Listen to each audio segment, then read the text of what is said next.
Okay बच्चों welcome back in lecture series of current electricity. बच्चों last class में हम लोगों ने कन्वेंशन करंट को डिस्कस किया था। इसके अलावा बच्चों पोटेंशियल डिफरेंस वोल्टेज को बहुत डिटेल में अगेन डिस्कस किया था। बच्चों बैटरी का फंक्शन दोबारा डिस्कस किया था, फर्स्ट लेक्चर में भी किया था, वो in terms of flow of electrons किया था। ठीक है, तो बच्चों उसके बाद कन्वेंशन करंट पढ़ने के बाद हम लोगों ने अब जो बैटरी का फंक्शन डिस्कस किया था वो in terms of flow of positive charges किया था। ठीक है, तो बच्चों इसमें हमने पीडी की डेफिनेशन देखी थी, वोल्टेज की डेफिनेशन देखी थी। उसके बाद बच्चों हम लोगों ने पीडी या वोल्टेज की डेफिनेशन देखी।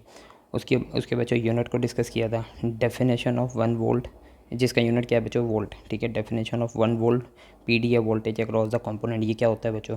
अगेन हम लोगों ने देखा था 1 कूलम चार्जेस में कितने पॉजिटिव या नेगेटिव चार्जेस क्वांटिटी वाइज कितने होते हैं। ठीक है, तो बच्चों यहाँ तक हम लोगों ने स्टॉप किया था। मैंने कहा था लास्ट लेक्चर इस लास्ट लाइन को हम लोग नेक्स्ट क्लास में डिस्कस करेंगे, क्योंकि लेक्चर की लेंथ ज़रा लेंदी हो रही थी। ठीक है, अच्छा बच्चों इस चीज़ को देखते हैं।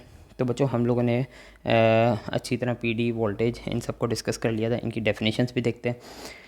अच्छा बच्चों, ये अगर फ़र्ज़ करो आपके पास एक बैटरी है। ठीक है, आप एक बैटरी परचेज़ करके लाए हो। ठीक है, और इस बैटरी में ये पॉजिटिव टर्मिनल है, नेगेटिव टर्मिनल और 5 वोल्ट की बैटरी है। इट मीन्स क्या है बच्चों, when 1 coulomb charges will pass through it. ठीक है, तो बच्चों ये बैटरी अगर 5 वोल्ट की है तो इसका मतलब क्या है, ये 1 कूलम चार्जेस को कितनी एनर्जी प्रोवाइड करेगी, 5 जूल एनर्जी प्रोवाइड करेगी, ताकि वो नेगेटिव टर्मिनल पे आके सेपरेट होके और कंटिन्यूस सर्किट में फ़्लो कर सकें। ठीक है, अगर बच्चों कोई बैटरी है आपके पास, ठीक है, और वो बैटरी कितने वोल्ट की है बच्चों, वो बैटरी है 10 वोल्ट की। ठीक है, तो इट मीन्स कि बच्चों ये नेगेटिव ये पॉजिटिव, तो इट मीन्स कि जब 1 कूलम चार्जेस इस बैटरी में से पास करेंगे तो ये बैटरी उन्हें कितनी 1 कूलम चार्जेस को कितनी एनर्जी प्रोवाइड करेगी, 10 जूल पर कूलम चार्जेस। ठीक है, तो बच्चों पर कूलम चार्जेस का मतलब 1 कूलम, तो इसकी वजह से करंट फ्लो करेगा। ठीक है, अगर कोई बैटरी है आपके पास कितनी बच्चों 100 वोल्ट की। ठीक है, तो इसका मतलब क्या होगा बच्चों, it provides 100 joule energy to 1 coulomb charges. ठीक है, when charges will pass through it. ठीक है, तो बच्चों इसका मतलब ये है कि 1 कूलम चार्जेस को कौन सी बैटरी ज़्यादा एनर्जी प्रोवाइड कर रही है। तो बच्चों थर्ड वाली ए बी सी, तो बच्चों सी बैटरी ज़्यादा एनर्जी प्रोवाइड कर रही है, तो इसका मतलब सर्किट के अंदर जो करंट होगा वो सी बैटरी की वजह से ज़्यादा हो सकता है। ठीक है, क्योंकि ये ज़्यादा एनर्जी प्रोवाइड कर रही है, तो चार्जेस मतलब पॉजिटिव टर्मिनल से जब बाहर जाएंगे तो उनके पास एनर्जी भी ज़्यादा होगी। Due to internal resistance of the battery बहुत small amount of energy loss होगी। ठीक है, 100 में से बहुत small amount of energy let 2 joule energy loss हो गई, तो जब यहाँ से चार्जेस निकलेंगे तो उनके पास 98 जूल पर कूलम चार्जेस जो है वो एनर्जी होगी, जिसकी वजह से वो एक फॉर्म से दूसरी फॉर्म में कन्वर्ट होगी। ठीक है, तो बच्चों ये 5 volt battery, 10 volt battery, 25 volt battery, 100 volt battery, तो इसका मतलब बच्चों हमें समझ में आया कि इसका मतलब क्या होता है। ठीक है, तो जिस बैटरी का पोटेंशियल या वोल्टेज या ये ईएमएफ होता है बच्चों। ठीक है, जो बैटरी का एक्चुअल में होता है बच्चों, ये क्या होता है बच्चों, ईएमएफ होता है। ठीक है, ये ईएमएफ है। ठीक है, क्योंकि ये एक्चुअल में ये एनर्जी प्रोवाइड करती है बैटरी 1 कूलम चार्जेस को। ठीक है, तो बच्चों ये ईएमएफ होता है, तो आपके पास जो भी ईएमएफ है इसका मैंने आप लोगों को मीन बताया कि इसका मतलब क्या होता है। ठीक है बच्चों, नेक्स्ट चलते हैं आगे। तो बच्चों इसकी डेफिनेशन सीखते हैं। ठीक है, पोटेंशियल डिफरेंस की। तो बच्चों पोटेंशियल डिफरेंस की डेफिनेशन क्या है, तो बच्चों यहाँ से आप खुद ही भी बना सकते हैं, बुक में ही मिल जाएगी। ठीक है, ये देखिए बच्चों, work done per unit charge. ठीक है, work done per unit charge. ठीक है, अक्रॉस द कंपोनेंट। ठीक है, जो भी जिस भी कंपोनेंट में से चार्जेस पास हो रहे हैं उस कंपोनेंट के अक्रॉस जो वर्क डन होगा per unit charge, that is called PD और वोल्टेज। ठीक है बच्चों, तो ये आपके पास क्या कहलाएगा, work done per unit charge across the component. या बच्चों इसकी एक और डेफिनेशन भी हो सकती है, क्योंकि वोल्टेज, ठीक है, या PD is also equal to energy conversion. ठीक है, एनर्जी पर यूनिट चार्ज। तो बच्चों इसे इसलिए इस तरह भी कह सकते हैं कि energy conversion from electrical to other form of energy. ठीक है, when 1 coulomb charge pass through the component. ठीक है, तो बच्चों इसे भी हम पीडी या वोल्टेज कह सकते हैं। ठीक है, 1 coulomb charge energy conversion from electrical to other form of energy, like जो भी अप्लायंस लगी भी अपने अकॉर्डिंग एनर्जी को कन्वर्ट करेगी। ठीक है, when 1 coulomb charge will pass through the component. ठीक है, तो बच्चों ये आपके पास क्या कहलाएगा, ये पीडी या वोल्टेज कहलाएगा। ठीक है बच्चों, अच्छा बच्चों नेक्स्ट में आपके पास क्या है, नेक्स्ट में पोटेंशियल वो ईएमएफ भी देख लें बच्चों। तो बच्चों ईएमएफ क्या था, जब सारे चार्जेस पॉजिटिव 1 कूलम चार्जेस जब मूव होके यहाँ दोबारा नेगेटिव टर्मिनल पे आ जाएंगे, तो जो बैटरी वन कूलम चार्जेस को जो एनर्जी प्रोवाइड करेगी, दैट इज़ कॉल्ड ईएमएफ। और लॉस होने के बाद, एनर्जी लॉस होने के बाद, जब पॉजिटिव टर्मिनल से जब 1 कूलम चार्जेस पास ऑन मतलब बाहर जाएंगे, तो उस वक्त उनके पास जो एनर्जी होगी दैट इज़ कॉल्ड, ठीक है, that is called P D या वोल्टेज, और बच्चों वही एनर्जी अक्रॉस द कंपोनेंट एक फॉर्म से दूसरी फॉर्म में कन्वर्ट होगी जो 4500 जूल होगी यहाँ पे, ठीक है। तो जो बैटरी एनर्जी प्रोवाइड कर रही है 1 कूलम चार्जेस को, ठीक है, वो कहलाएगी ईएमएफ, और जो energy conversion from one form to other form हो रहा है, ठीक है, अक्रॉस द कंपोनेंट, वो क्या कहलाएगा, पीडी या वोल्टेज, ठीक है। आई होप बच्चों यहाँ तक बात समझ में आ गई। तो बच्चों अच्छा, ईएमएफ की डेफिनेशन क्या हो गई, ईएमएफ की डेफिनेशन हो गई बच्चों, ईएमएफ भी सेम फॉर्मूला है, ठीक है, सेम फॉर्मूला, सब कुछ सेम है, ठीक है। ये बच्चों इलेक्ट्रोमोटिव फोर्स, ठीक है बच्चों, फॉर्मूला सेम है, ठीक है। तो ये देखें बच्चों, वर्क डन, ठीक है। ईएमएफ को बच्चों हम लोग नॉर्मली ई से शो कर देते हैं, ठीक है, और पीडी को वी से शो कर देते हैं। तो ये भी क्या है बच्चों, energy conversion, work done per unit charge या फिर energy conversion per unit charge, ठीक है। तो बच्चों इसके अकॉर्डिंग आप लोग डेफिनेशन देखें, इसके अकॉर्डिंग डेफिनेशन क्या हो जाएगी बच्चों, energy work done per unit charge by the electrical energy source on 1 coulomb charges, ठीक है।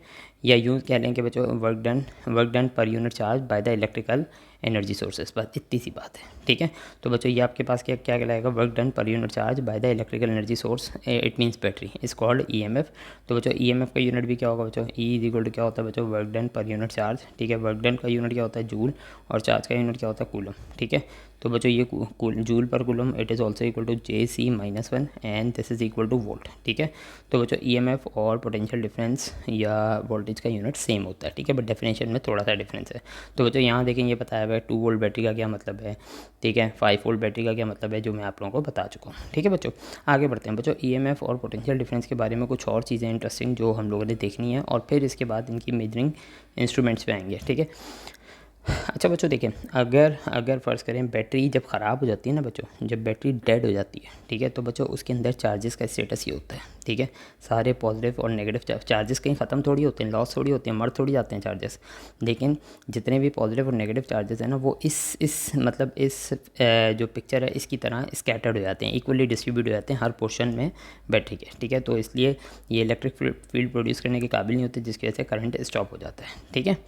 तो अब बच्चों जब ये बैटरी बिल्कुल न्यू होती है, ठीक है, तो उस वक्त पॉजिटिव टर्मिनल पे पॉजिटिव चार्जेस और नेगेटिव टर्मिनल पे नेगेटिव चार्जेस, ठीक है। तो बच्चों जिसकी वजह से क्या होता है, यहाँ से पॉजिटिव चार्जेस जितने भी वायर के अंदर होते हैं उनको पुश लगता है बहुत स्ट्रॉन्ग, ठीक है, स्ट्रॉन्ग पुश लगता है जिसकी वजह से मूव करते हैं, और जब चार्जेस वायर में मूव करते हैं तो उस एनर्जी को हम क्या कहते हैं, इलेक्ट्रिकल एनर्जी, ठीक है। वो चार्जेस अपनी एनर्जियाँ लॉस करते हैं, और उसके बाद नेगेटिव टर्मिनल उनको अपनी तरफ अट्रैक्ट कर लेता है, यहाँ के मिक्स हो जाते हैं, फिर बैटरी एनर्जी प्रोवाइड करती है, ठीक है, वर्क डन करती है ताकि वो सेपरेट होकर दोबारा पॉजिटिव चार्जेस पे जाएँ और दोबारा करंट बन के निकल सके, ठीक है बच्चों। तो बच्चों ये डेड बैटरी की कंडीशन है, ठीक है। जब बैटरी ख़राब हो जाती है तो उस वक्त चार्जेस का डिस्ट्रीब्यूशन जो होता है वो यूनिफॉर्म होता है, बट ये बिल्कुल सही बैटरी की कंडीशन है, ठीक है बच्चों। एक और एग्जांपल, एक और एनालॉजी उसको भी देखते हैं बच्चों। देखो यहाँ देखें बच्चों, यहाँ मैंने ये एनालॉजी क्लियर की हुई है कि अगर फ़र्ज़ करें यहाँ एक पॉजिटिव चार्ज है, ठीक है, तो बच्चों इससे जो रिपल्जन होगी ना पॉजिटिव चार्ज को, ये इन सारे चार्जेस जो जहाँ मिलियंस ऑफ चार्जेस हैं या थाउजेंड्स ऑफ चार्जेस हैं उनकी वजह से एक पुश लगेगा, ठीक है। ये बिल्कुल ऐसी, तो बच्चों ये पुश बहुत स्ट्रॉन्ग होगा, क्लियर, ये पुश बहुत स्ट्रॉन्ग होगा जिसकी वजह से पॉजिटिव चार्ज बहुत तेज़ी से मूव करेगा। ये बच्चों बिल्कुल ऐसी ही बात है कि फ़र्ज़ करें कि पर्सन ए है, ठीक है, और ये पर्सन बी है, ठीक है।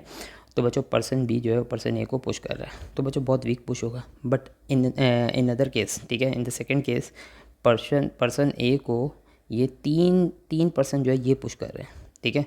तो बच्चों ये बहुत स्ट्रॉन्ग पुश होगा। तो बच्चों ऑब्वियस ही बात है, अगर एक पर्सन दूसरे पर्सन को पुश करेगा तो बच्चों वीक पुश होगा, बट उसी पर्सन को बहुत सारे लोग पुश करेंगे तो बहुत स्ट्रॉन्ग पुश होगा, ठीक है। तो बच्चों यही एनालॉजी यहाँ अप्लाई होती है कि अगर फ़र्ज़ करें यहाँ पॉजिटिव चार्ज है, ठीक है, तो ये पॉजिटिव चार्ज बच्चों जितनी फोर्सेस को रिपेल कर रहा है उतनी फोर्स से यहाँ अट्रैक्ट भी हो रहा है, तो ये बच्चों मूव नहीं करेगा, क्लियर। तो डेड बैटरी की कंडीशन में चार्जेस पे कोई repulsion force, net repulsion force नहीं लगती, क्योंकि जितनी फोर्स से अगर एक पॉजिटिव चार्ज रिपेल कर रहा है और बहुत वीक पुश होगा वो, उतनी फोर्स से कोई नेगेटिव चार्जेस को अट्रैक्ट भी कर रहा होगा, ठीक है। तो यहाँ आपको चार्जेस को पुश नहीं लगता है जिसकी वजह से चार्जेस मूव ही नहीं करते, ठीक है। But on the other hand जो सही बैटरी होती है उसमें क्या होता है बच्चों, उसमें ये होता है कि आपके पास यहाँ एक सिंगल चार्ज है, ठीक है, सिंगल चार्ज है, तो इनको जो पुश लगेगा वो बहुत सारे चार्जेस की वजह से लगेगा, और ये बहुत स्ट्रॉन्ग पुश होगा, बिल्कुल इस एग्जांपल की तरह, ठीक है। तो बच्चों बहुत स्ट्रॉन्ग पुश होगा तो ये चार्जेस उतनी ही एनर्जी लेके यहाँ से निकलेंगे और पूरे सर्किट में मूव करते रहेंगे, ठीक है। तो बच्चों एक्चुअल में वोल्टेज या ईएमएफ जो है उसका, वोल्टेज या ईएमएफ जो है बच्चों ये बेसिकली क्या होता है बच्चों, अगर इनफॉर्मल डेफिनेशन देखें तो एक तरह का पुश है, बात समझ में आ गई, एक तरह का पुश है, जो चार्जेस को धक्का मिलता है ना, जो पुश मिलता है जिसकी वजह से चार्जेस सर्किट में मूव करते हैं, that is called PEMF, voltage या पोटेंशियल डिफरेंस। ठीक है, ये एक तरह का पुश होता है। अगर ये पुश ना हो, ठीक है, पुश क्यों नहीं होगा? जब चार्जेस की गैदरिंग नहीं होगी। ठीक है, जब चार्जेस एक जगह पे कलेक्ट नहीं होगी तो पुश नहीं होगा, बिल्कुल यही वाला केस होगा। पुश नहीं होगा तो चार्जेस मूव नहीं करेंगे। ठीक है, तो ये बच्चों एक तरह का EMF या पोटेंशियल डिफरेंस क्या होता है? एक तरह का पुश होता है। आई होप बच्चों इस एनालॉजी से आप लोगों को जो पोटेंशियल डिफरेंस और वोल्टेज, पोटेंशियल डिफरेंस वोल्टेज और करंट का जो डिफरेंस है वो समझ में आएगा। वजह जब ये चार्जेस मूव करते हैं तो इसको हम करंट कहते हैं, और ये जो पुश मिलता है बच्चों यहाँ से, इसको हम क्या कहते हैं? EMF, वोल्टेज या पोटेंशियल डिफरेंस। ठीक है बच्चों, तो बच्चों इसी के से आगे एक और एनालॉजी है, उसको भी क्लियर करेंगे। ठीक है, ताकि जो है आपका ये कॉन्सेप्ट क्लियर हो जाए। ठीक है, थैंक यू।